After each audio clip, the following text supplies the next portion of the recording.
अगर आप भी लेना चाहते हैं देश दुनिया की तमाम जानकारी तो आज ही सब्सक्राइब करें हमारे चैनल को। साथ ही नीचे दिए बेल आइकन को जरूर दबाएं ताकि हर अपडेट आप तक पहुंच सके। नमस्कार, पर आप सभी का स्वागत है। प्रधानमंत्री नरेंद्र मोदी ने महाराष्ट्र में कोरोना की बिगड़ती स्थिति को लेकर राज्य के मुख्यमंत्री उद्धव ठाकरे से फोन पर बात की है।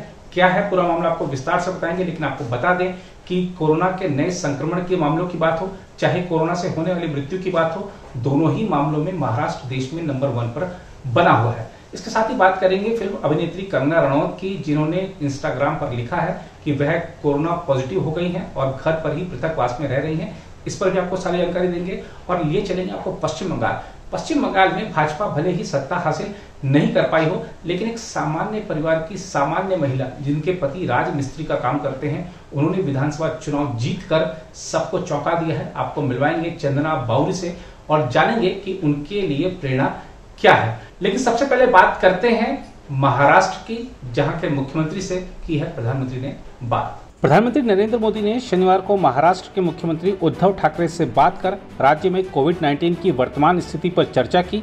पिछले कुछ दिनों से प्रधानमंत्री हर दिन राज्यों के मुख्यमंत्रियों से बात कर वहां की कोविड-19 की स्थिति का जायजा ले रहे हैं।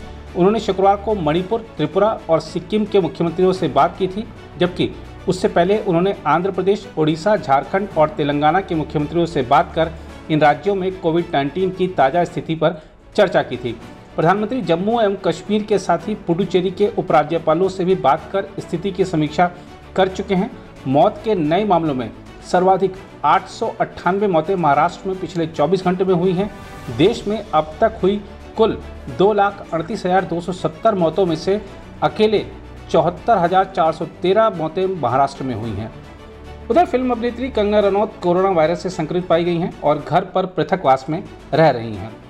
कंगना रनौत ने कोविड-19 से संक्रमित होने की खबर इंस्टाग्राम पर साझा की। ट्विटर ने इस हफ्ते नियमों के लगातार उल्लंघन के लिए अभिनेत्री का अकाउंट स्थायी रूप से निलंबित कर दिया था। अभिनेत्री ने लिखा, मैं पिछले कुछ दिनों में आंखों में हल्की जलन के साथ ही थकान और कमजोरी महसूस कर रही थी। मैं हिमाचल जाने की योजना बना रही थी, इसलिए मैंने कल जांच कराई और आज रिपोर्ट में मैं कोविड-19 से संक्रमित पाई गई। उन्होंने कहा, मैंने अपने आप को पृथक कर लिया है। मुझे पता नहीं था कि यह वायरस मेरे शरीर में घुस गया है। कोविड-19 को थोड़े वक्त का फ्लू बताते हुए कंगना रनौत ने कहा कि वह अपने शरीर से इस वायरस को खत्म करने के लिए तैयार हैं।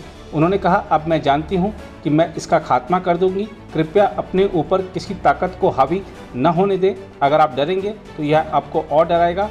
आइए इस कोविड-19 का खात्मा करें। यह कुछ नहीं बल्कि थोड़े वक्त का एक फ्लू है जो कुछ लोगों पर मानसिक दबाव डाल रहा है।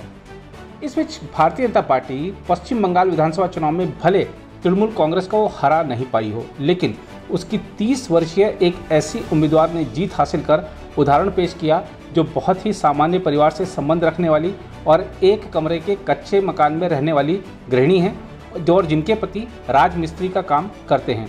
3 बच्चों की मां चंदना बाउरी ने बांकुड़ा जिले की सलतोरा सीट पर तृणमूल कांग्रेस के उम्मीदवार और अपने निकटतम प्रतिद्वंदी को 4000 से अधिक मतों के अंतर से हराया। वह अपने पति के पद चिन्हों पर चलते हुए 5 साल पहले भगवा दल में शामिल हुई थी। चंदा ने कभी सपने में नहीं सोचा था कि उन्हें उनके निर्वाचन क्षेत्र का प्रतिनिधित्व करने का मौका मिलेगा। चंदा बाउरी साइकिल से अपने निर्वाचन क्षेत्र के विभिन्न हिस्सों में गई ताकि वह अपने संगठन को मजबूत कर सकें और यह सुनिश्चित कर सकें कि ज़रूरतमंदों लोगों को मदद मिल सके। उन्होंने कहा, मुझे हमेशा लगता था कि चुनाव लड़ने के लिए धन की आवश्यकता होती है और हमारी आर्थिक स्थिति अच्छी नहीं है, तो मेरे चुनाव लड़ने की कोई संभावना नहीं है। चंदा बाउरी ने कहा, मेरे पति राजमिस्त्री हैं और हम जो थोड़ी बहुत बचत करते हैं वह बच्चों की शिक्षा और हमारे रोजाना के खर्चों में चली जाती है। जब स्थानीय भाजपा नेतृत्व ने मुझे सलतोरा से खड़ा करने की इच्छा जताई तो मुझे एहसास हुआ कि मेरा काम ही मेरी पहचान बनेगा। यह पूछे जाने पर कि उन्होंने राजनीति में आने का फैसला क्यों किया, चंदा ने कहा कि उनके यह निर्णय लेने का मुख्य कारण तृणमूल कांग्रेस के कार्यकर्ताओं की ज्यादतियां थी। उन्होंने कहा कि प्रधानमंत्री नरेंद्र मोदी की कल्याण योजनाओं ने उन्हें भगवा दल में शामिल होने के लिए प्रेरित किया। बांकुड़ा में बारजोरा के एक सामान्य परिवार में जन्मी चंदा बाउरी जब 10वीं में थी तब उनके पिता का निधन हो गया था और उनकी मां ने बर्तन धोकर और उपले बेचकर अपने परिवार के लिए आजीविका कमाई। उन्होंने कहा, मेरी मां ने कई मुश्किलें झेली, आजीविका कमाने के लिए बर्तन धोए और उपले बेचे। मेरे 4 और भाई बहन हैं और उन्होंने सुनिश्चित किया कि हम में से किसी को भूखे पेट ना सोना पड़े, वही मेरी प्रेरणा है। चंदा बारू ने उनका हर कदम पर समर्थन करने के लिए अपने पति और ससुराल पक्ष का भी धन्यवाद दिया। उधर दिल्ली के मुख्यमंत्री अरविंद केजरीवाल ने कहा है कि हमारे पास कोरोना टीकों की कमी हो गई है। उन्होंने कहा कि एनसीआर के शहरों से भी लोग आकर दिल्ली में टीका लगवा ले रहे हैं, जिससे हमें दिक्कत हो रही है। उन्होंने कहा है कि केंद्र सरकार को जल्दी से जल्दी हमको टीका देना चाहिए ताकि हम टीकाकरण अभियान को आगे बढ़ा सकें। उन्होंने कहा कि फिलहाल दिल्ली में 5 या 6 दिन का ही टीका बचा है। आइए आपको दिखाते हैं क्या कह रहे हैं अरविंद केजरीवाल। दिल्ली में कोरोना के खिलाफ टीकाकरण का अभियान खूब जोर शोर से चल रहा है। पिछले कुछ दिनों में जब से 45 साल से कम उम्र के लोगों का टीकाकरण शुरू हुआ है, मैं खुद कई जगह देख के आया। स्कूलों के अंदर ये टीकाकरण का अभियान शुरू किया गया है और हमारे युवाओं में खासकर ज़बरदस्त उत्साह है। खूब युवा आ रहे हैं और टीका लगवा रहे हैं। जो सरकार ने व्यवस्था की है, अरेंजमेंट्स किए हैं, उसको लेके भी लोग बहुत खुश हैं। लगभग 100 स्कूलों के अंदर अभी हम लोगों ने ये व्यवस्था की है और इसको अब हम बढ़ा के 3 गुना करने जा रहे हैं। आने वाले समय के अंदर लगभग 250 से 300 स्कूलों के अंदर हम ये व्यवस्था कर देंगे। आज दिल्ली के अंदर मोटे मोटे तौर पे 1 लाख वैक्सीन डेली लग रहे हैं। 50,000 45 साल से कम उम्र के लोगों को और लगभग 50,000 45 साल से ज़्यादा उम्र के लोगों को। तो मोटे मोटे तौर पे 1 लाख इंजेक्शन दिल्ली में डेली लग रहे हैं। और बहुत सारे लोग दिल्ली के बाहर से आके, फरीदाबाद से, सोनीपत से, गुड़गांव से, गाज़ियाबाद से, नोएडा से, आसपास के इलाकों से आके लगवा रहे हैं और उन्हें भी दिल्ली के अंदर की व्यवस्था बहुत पसंद आ रही है। लेकिन आज सबसे बड़ी अड़चन हमारे सामने है कि वैक्सीन्स की बहुत कमी है। अगर हमें वैक्सीन की डोजेज़, हमें अगर वैक्सीन पर्याप्त मात्रा में मिल जाए तो जैसे मैंने बार बार बोला है, हम 3 महीने के अंदर पूरी दिल्ली को वैक्सीनेशन करना चाहते हैं। दिल्ली के लोग भी चाहते हैं, दिल्ली सरकार भी चाहती है। अगर हमें पूरी मात्रा के अंदर अगर हमें वैक्सीन मिल जाए तो हम 3 महीने में पूरा कर सकते हैं। 3 महीने में पूरा करने के लिए हमें कितनी वैक्सीन चाहिए? मोटे मोटे तौर पे मैं आपको समझाता हूँ।